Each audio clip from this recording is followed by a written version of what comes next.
The Flemish artists are found here.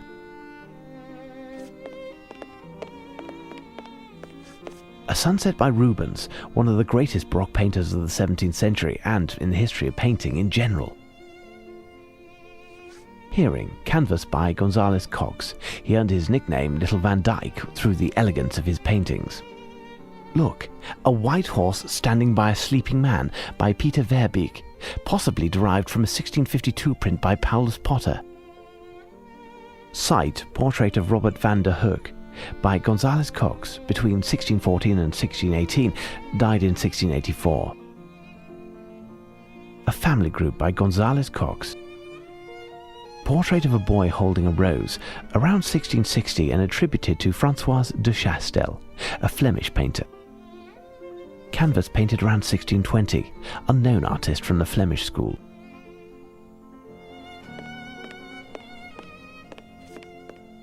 Portrait of a man, canvas loaned to the museum, work of an unknown artist, dating between 1645 and 1655.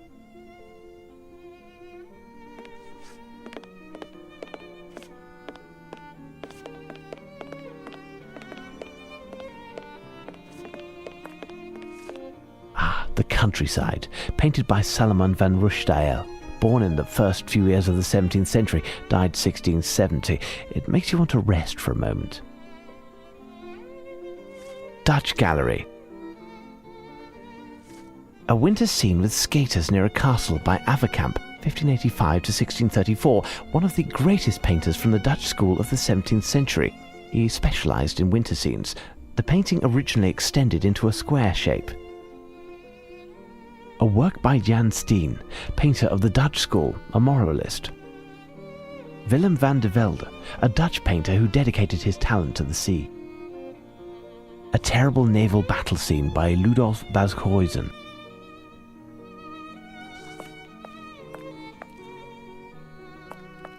View of the Westerkerk, Amsterdam, painted by Jan van der Heyden, probably in 1660. A young woman seated at a virginal, painted by Vermeer, Dutch painter of the 17th century. Dutch Gallery.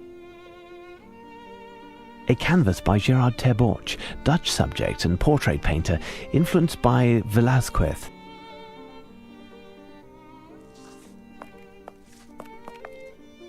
Jacob van Ruysdael, 1628 or 9 to 1682, one of the major landscape artists of Dutch golden age of the 17th century. A painting by Rembrandt, the sum of his works inspired Baudelaire to write Rembrandt, Sad Hospital Full of Murmurs. Self-portrait at the age of 63 by Rembrandt, the year of his death. The painter affirmed, "I do not paint the man, I paint the passage." An architectural fantasy painted by van der Heyden. A river scene with a Dutch yacht by Van der Capelle. A coast scene, Jan van der Capelle, Amsterdam 1626 to 1679.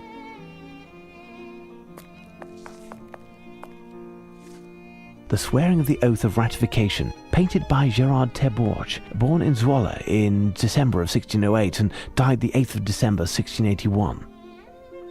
A beach scene with fishermen by Ludolf Bashuizen, 1630 or 31 to 1708.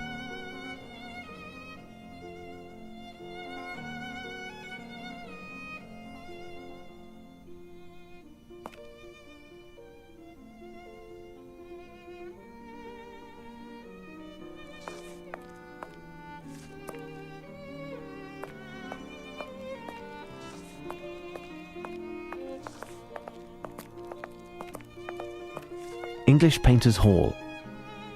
Lord Heathfield of Gibraltar by Sir Joshua Reynolds, 1723 to 1792, one of the greatest portrait artists of his time.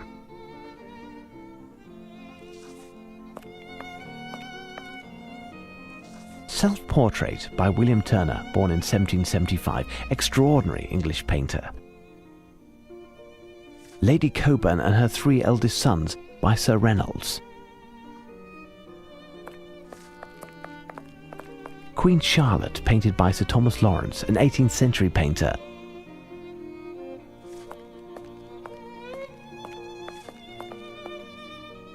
A canvas by Sir Reynolds, Colonel Tarleton, hero of the British forces during the American War of Independence.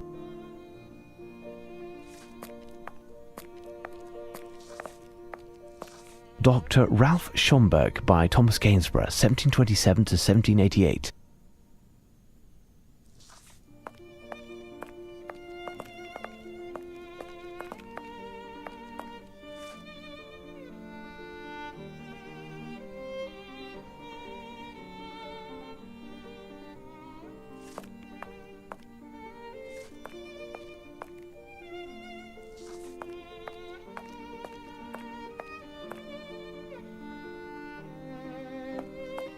English Painters' Hall. Thomas Gainsborough, one of the most famous English portrait and landscape painters. A Magnificent Landscape by Gainsborough. Margate from the Sea by William Turner. Here we have a precursor to Impressionism. A Canvas by William Turner, the painter of light.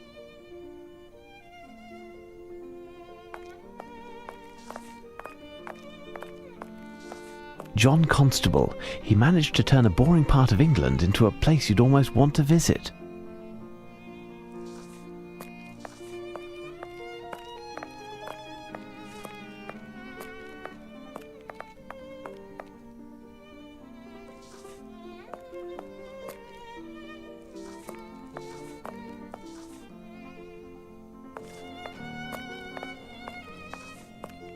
Mr. and Mrs. Andrews by Gainsborough, an unfinished painting. An unrivaled landscape artist, he was obliged to do portraits in order to earn a living. The Evening Star by William Turner, the graceful transitional moment between day and night. Sun Rising Through Vapour by William Turner. 40 years before Monet, Turner creates a new painting that dissolves forms in a quivering of atmosphere and light. The Painter's Daughters Chasing a Butterfly by Thomas Gainsborough, an unfinished painting but touching nevertheless.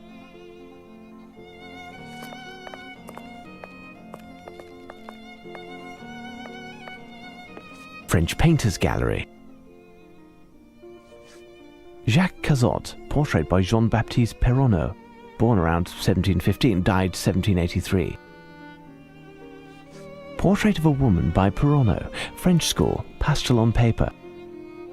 Horace Vernet, My Ancestor, magnificent this landscape at sunset. A Canvas by Joseph Vernet, my great-great-uncle.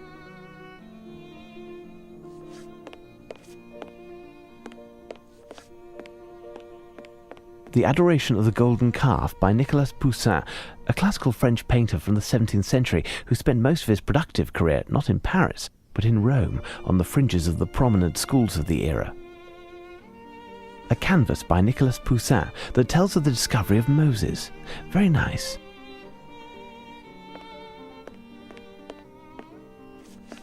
Closed. Perfect Harmony by Jean-Antoine Watteau. The Scale of Love by Jean-Antoine Watteau. Born in 1684, died in 1721, French painter, one of the first in the Rococo style, inspired by the Commedia dell'arte, who loved to depict theatre and festivities in his paintings.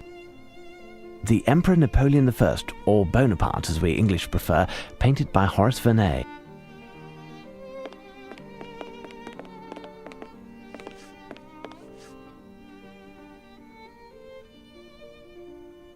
Watson, come quickly. What is it, Holmes?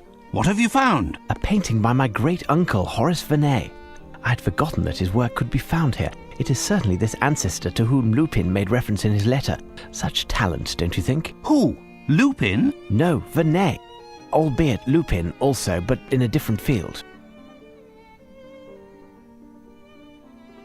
Horace Vernet, The Battle of the Hanau, which took place in 1813, the beginning of the end for Napoleon despite this victory. The Battle of Genappe by Horace Vernet, one of the victories of the French Revolution.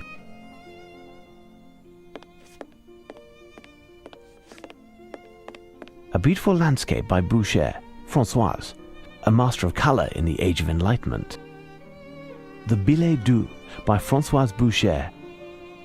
Monsieur de Norvin's portrait by Jean-Auguste Dominique Ingres, 1780 to 1876. A portrait, Madame Moitessier, by Ingres, who was also a violinist on the side, like myself. French Painters Gallery.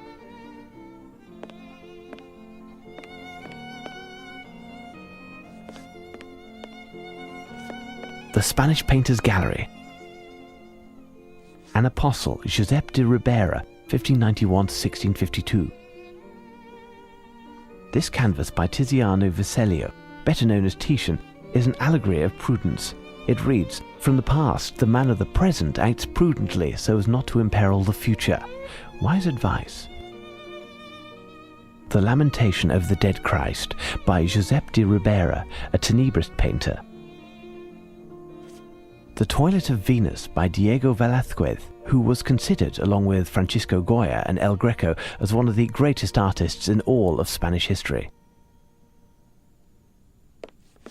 A lovely painting by Murillo. Impressive.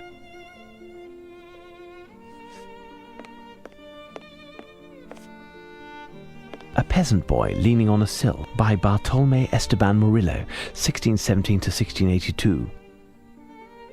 Christ Driving the Traders from the Temple, canvas by the Spanish master El Greco. Christ Healing the Paralytic at the Pool of Bethesda by Murillo, one of the most important figures in Baroque painting in Spain during the 18th century. Jacob with a Flock of Laban by Josep de Ribera, also called Lo Spagnoletto, or the Little Spaniard because of his height. The Vendramin family, venerating a relic of the True Cross by Titian, a Venetian paper, died in 1576, leader of the 16th century Venetian school of the Cinquecento. La Tela Real by the great Spanish master Diego Velázquez, 1599-1660, painter from the golden century of Spain. It depicts a royal boar hunt. The Spanish Painters Gallery. The Adoration of the Name of Jesus, El Greco, 1541-1614, Spanish painter from Crete, belonging to the Mannerist school.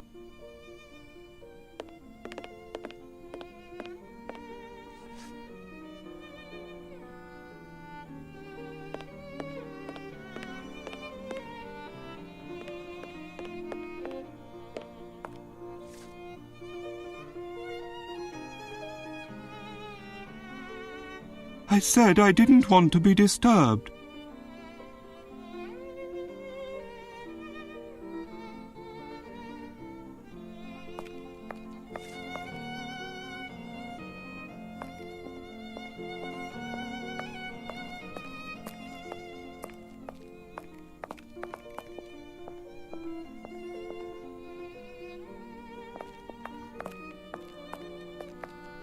Closed.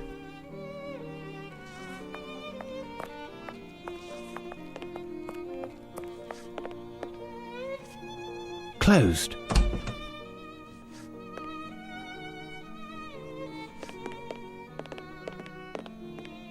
Closed.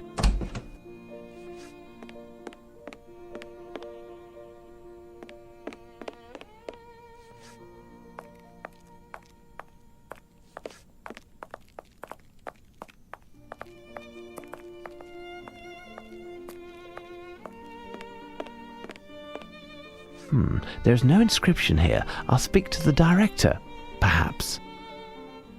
German Gallery. German Gallery. Hans Holbein the Younger died of the plague in London in 1543. His works are on loan to the museum. German Gallery.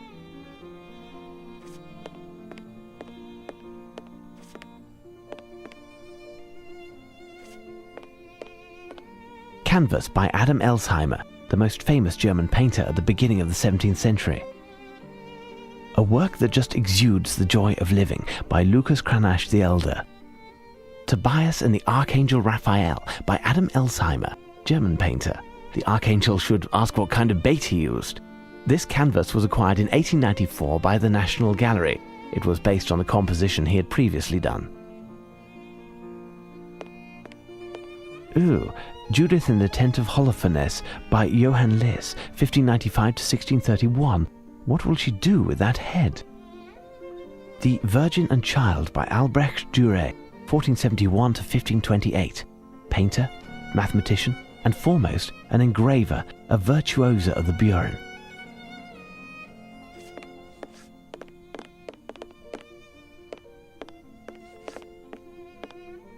The Ambassadors, 1533 by Hans Holbein the Younger. In the foreground we can see a distorted skull, a symbol of mortality. St. Paul on Malta by Adam Elsheimer, 1578 to 1610. St. Catherine of Alexandria, in good company, painted around 1450 by Stefan Lochner, a hand shutter of an altarpiece presented in 1863 by Queen Victoria at the Prince Consort's wish. Charity by Lucan Cranach the Elder, canvas loaned to the museum. Portrait of a Woman by Lucas Cranach the Elder, 1472 to 1553, official painter of the Saxony court. Cranach's style has such ambience, he depicted well the total lack of fantasy. A Cranach. The painter's father, Albrecht Dürer. He's probably seen happier days.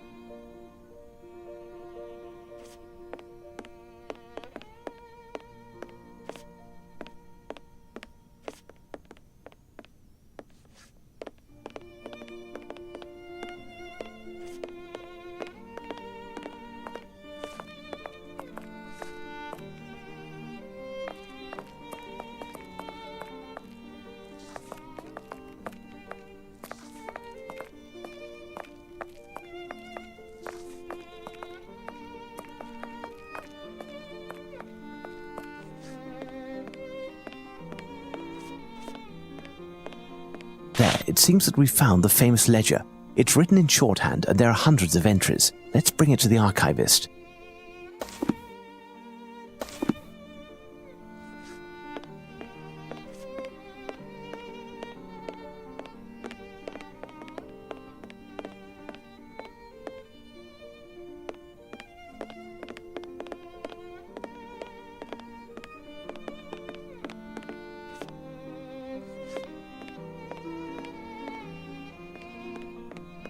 The painter who was conversing with the director has such character, to the point of taking some of it out on this poor plant.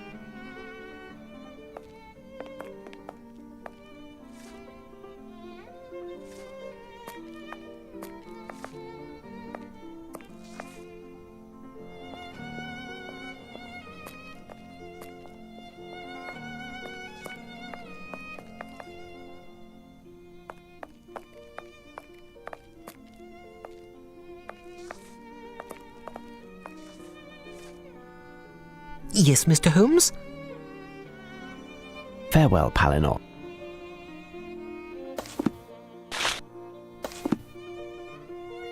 Yes, Mr. Holmes? Here is your ledger, my friend. You found it! Many thanks. You won't say anything to Sir Pointer? Rest assured. Are you familiar with how the entries are written?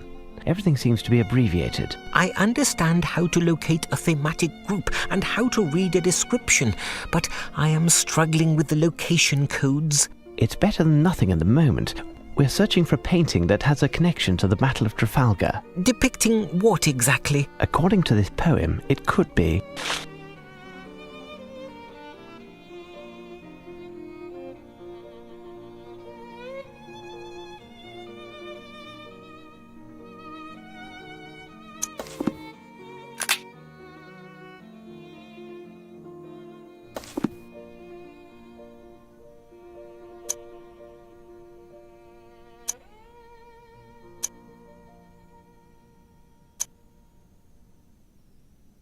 Yes, Mr. Holmes? It might refer to a boat. Its master was Admiral Nelson, and the thief wanted to run it aground. Moreover, the boat would have a French name. Wait, I have a suggestion. A very popular painting, symbolic even, The Fighting Temeraire. A Turner. In this painting, Turner is described as having mastered painting techniques, and it is one of the most beautiful English paintings of all time. The subject, a boat by the French name of Temeraire, was involved in the Battle of Trafalgar and distinguished itself by protecting Victory, the flagship on board which was... Victory, did you say? Yes, Admiral Nelson was on board. Temeraire received a special distinction, but I am not certain of which. The painting shows it being towed to the breaker's yard, I believe.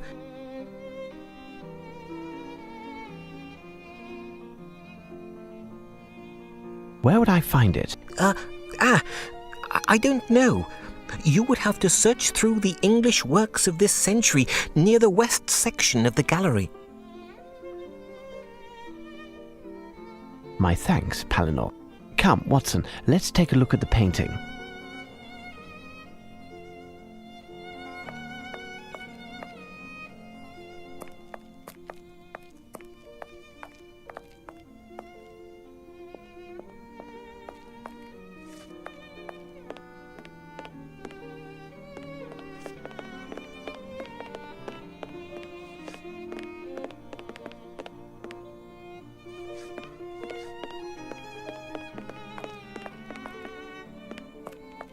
Sun Rising Through Vapour by William Turner.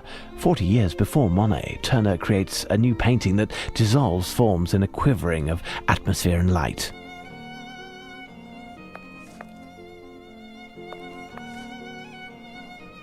Here's what I've been looking for.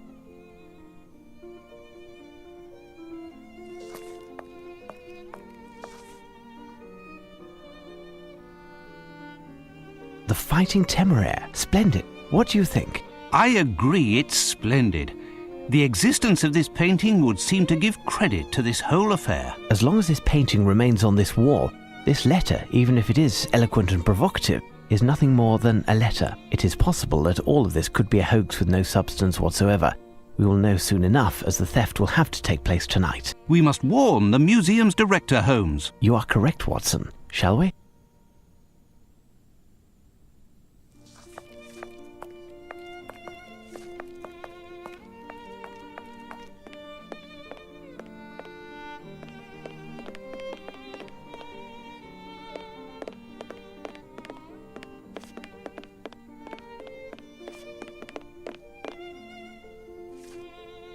Fantastic! Superb! There, Maestro. I believe that everything is settled. This collaboration will be my crowning glory, my masterpiece. Merci! I have finished the inventory of the works of art, Director.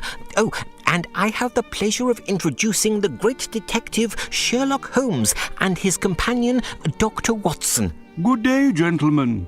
It's with pleasure that I welcome you to our gallery. I trust that you are here for pleasure and not business? I'm afraid that is not the case. Oh. When it is no longer a matter of art, the artist must make his excuses. Messieurs, until we meet again, no need to accompany me. I know the way. My apologies, gentlemen. Have you been waiting long? Mr. Palinor was able to answer all of our most urgent questions. Tell me, who was that man who just left? That was Horace Valmont, a French painter. One of the best, seemingly. His letters of recommendation come from some of the grandest salons in Paris. A Frenchman? Let's take a look, Watson. Yes, he's very avant-garde. He heard that we were showing the works of modern painters during our temporary exhibitions. He has loaned us a number of paintings and has promised to donate those that have the greatest success to the museum. Lestrade, just in time. And the Frenchman, Watson? Gone? Director, this is Inspector Lestrade from Scotland Yard. Lestrade, this is the Director of the National Gallery, Sir Pointer, and his assistant, Mr. Palinor. Lestrade, would you have your constable on duty guard the entrance and make sure that nobody comes into the museum? Director, is there anything else? No, but... If you would care to follow me, I'll show you what the motivation behind all of this is. The reason for this little gathering is this letter that I received at my lodgings this morning. Without getting into too much detail, It claims that this painting, The Fighting Temeraire, will be stolen tonight. Pardon? There now. It's because of a letter that you've disturbed me? You believe that? I would never have taken the liberty to disturb you if this letter, the authenticity of which I must admit hasn't been completely confirmed, was not written by the one and only Arsène Lupin. Arsène Lupin? Arsène Lupin? Arsenal? Who? Lou? What? Arsène Lupin, the most wanted cat burglar in the world. We will know soon enough whether or not this letter is a fake, or if I had reason to disturb you, Lestrade. But you must understand that we couldn't take even the slightest chance. Perhaps. Why not simply put this thing under lock and key in the bank or at Scotland Yard? We cannot risk storing the painting in an improper environment or to entrust it to anyone who calls it a thing. All that would achieve would be to shift the problem. This painting is priceless. Beware he who would harm it. What I propose, Lestrade, is to do a tour of the museum with Sir Pointer in order to check any possible points of break and entry, and leave 2 men on duty here tonight. In addition, Director, you must close the museum to the public and not let anyone else in. If you feel it's necessary. And you, Holmes? I'll pass by tomorrow at dawn. We'll know then what we're up against. Should the unthinkable have occurred, I insist that nothing is touched until I arrive. Is that clear? Let's be off, Watson. Listen, Inspector, I have a lot of work to take care of. It would be better if I leave you to do a tour by yourself. You are, after all, a professional. Here are the keys to all of the locked doors. If you need me, I'll be in my office. Well, I best inspect the museum to find any of Lupin's possible exits, including mice holes.